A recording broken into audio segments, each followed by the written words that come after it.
जो बाबा साहब का सपना था कौन सा था? बाबा साहब चाहते थे, सपना था उनका कि हमारे देश की कुर्सी पर, हमारे भारत देश की कुर्सी पर जिस दिन दलित बहुजनों का राज्य होगा, हम और आपका राज्य होगा, उसी दिन बाबा साहब का सपना पूरा हो जाएगा। इसलिए हमें तैयारी कहाँ की करनी है? ठेका की नहीं करनी है, देवी देवताओं के मंदिर की नहीं करनी है, सब तैयारी कहाँ की करनी है? संसद भवन की तैयारी करनी है, और तभी हमारे बाबा साहब का सपना पूरा हो सकता है। इसलिए ऊंचे ऊंचे हाथ उठा करके तालियां बजा करके बोलेंगे, करो संसद की तैयारी, अभी तो चल है जारी, अभी तो चल है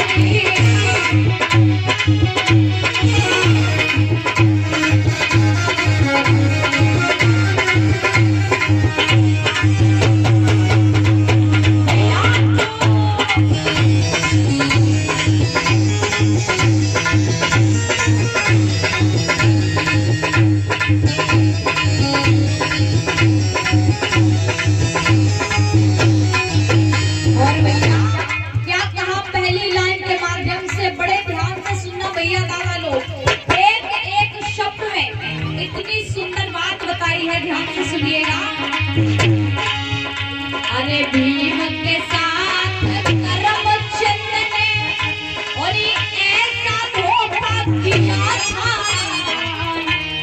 ध्यान से सुनिएगा, अरे भीम के साथ करमचंद ने, कौन करमचंद? आप लोग मेरी बात को समझ रहे ना? मोहन करमचंद भैया, कौन से करमचंद? वो खाने वाली करमचंद की बात नहीं कर रहे हम, मोहन करमचंद गांधी। और क्या कहा? अरे भीम के साथ करमचंद ने और ऐसा धोखा किया था, अरे एकलव्य के साथ द्रोणाचार्य जो किया, क्या किया था? अरे एकलव्य के साथ द्रोणाचार्य ने जो किया था।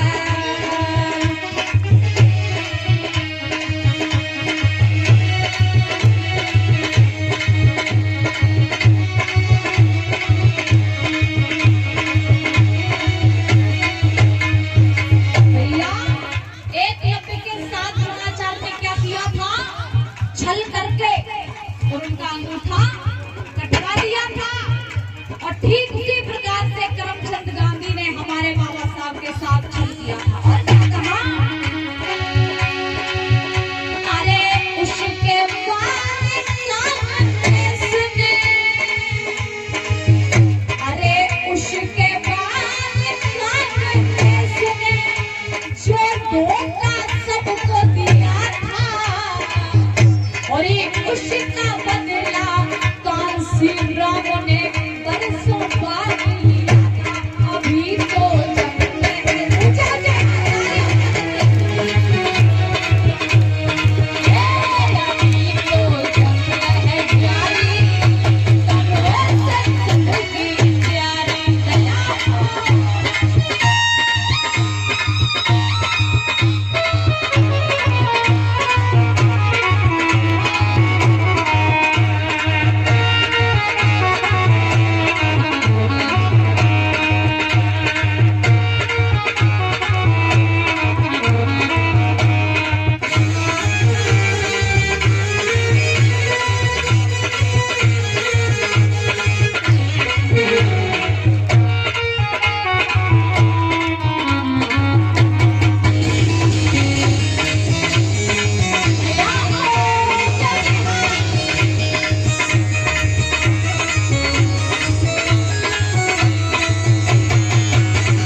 भैया दादा लोग, अरे 15 वाले नागनाथ हुए जहरीले विष वाले, और एक तरफ वो सांपनाथ है जहरीले विष वाले।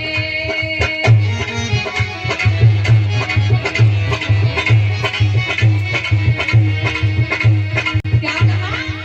15 और 85 कितने लोगों ने सुना है? 15 और 85 आप लोग समझ रहे ना?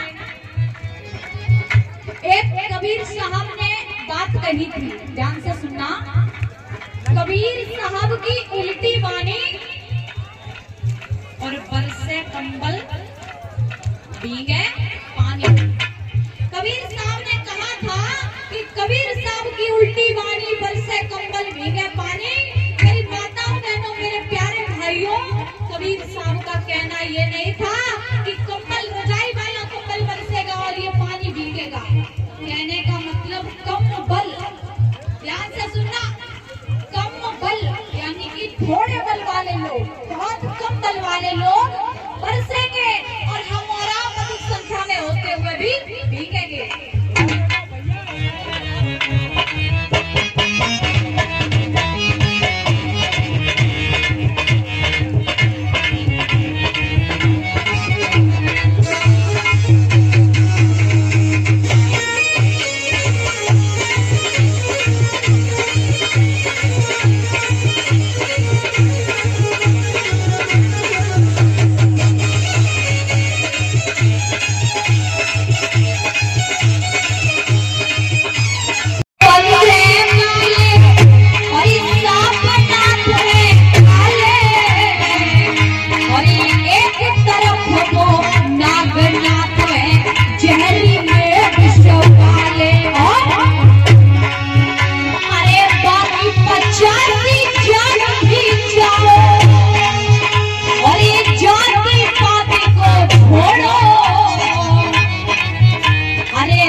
कि कहने का मतलब ये है कि गाना भी ऐसे होने चाहिए, यही नहीं है कि बार बार तालियां बजाते रहो, मनोरंजन में गाना निकाल दो, गाना गाओ, उससे मनोरंजन करो और आप अपने घर जाओ और हम अपने घर जाओ। मतलब ये है कि हमें ऐसे गाने गाने चाहिए जिससे समाज में जागरूकता आए। तो मेरी बात को ध्यान से सुनिएगा आप लोग, एक एक शब्द में वो राज छुपा है, वो बात बताई है कवि ने। और क्या कहा भैया? अरे बाकी 85 जाग भी जाओ और जाति पाति को छोड़ो। मेरे भाइयों, यदि आज हम और आप एकत्रित नहीं हुए, संगठित नहीं हुए, तो याद रखना मेरे बंधुओं, आने वाला 27 का चुनाव है, इसके बाद देख लेना आप लोग क्या हालत होती है। और एक बात आपको बताएं, आने वाला समय ऐसा हो जाएगा यदि हम और आप संगठित नहीं हुए।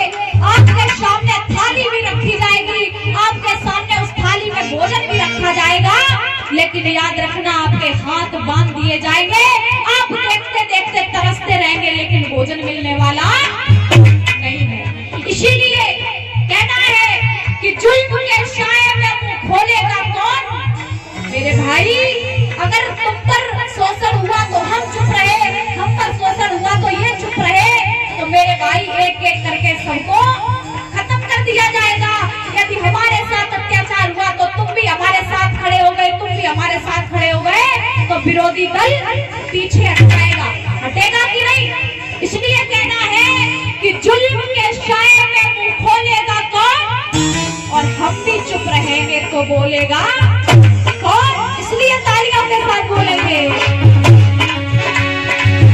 अरे बाकी 85 जान भी जाओ, अरे जाति पाति को छोड़ो, अरे ज्योतिबाओं के साथ में अब तुम कांसी राम को छोड़ो, अभी तो जग में है जाति,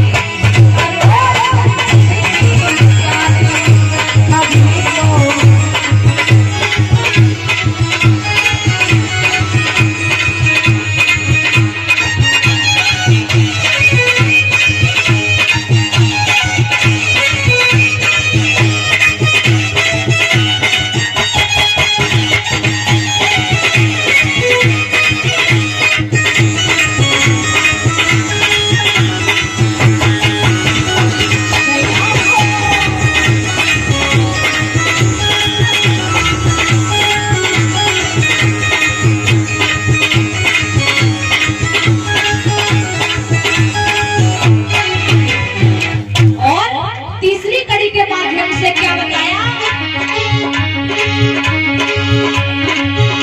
अरे ध्यान से सुनना भैया मैं तुमको आज बताऊं, अरे ध्यान से सुनना भैया मैं तुमको आज बताऊं, और संविधान से राजा बनावो कौन? अरे संविधान से राजा बनावो कौन बना? मैं नहीं अपने मुंह से बोलूंगी, आप लोग बोलोगे। अरे संविधान से राजा बनावो, समझ रहे ना? इसलिए कहना है अरे ध्यान से सुनना भैया मैं तुमको आज बताऊं, और ये संविधान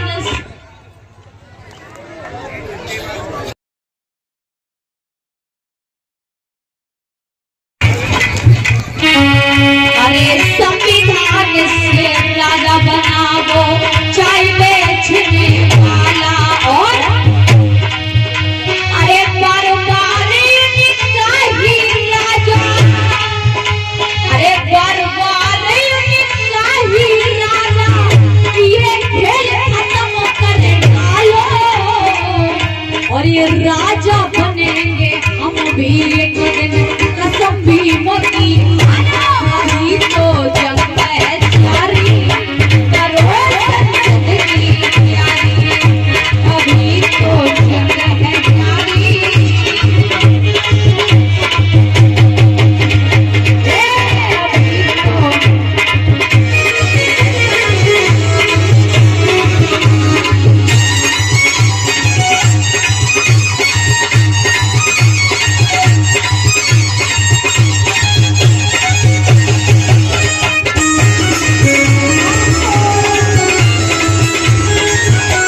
बाबा साहब का सपना पूरा होगा।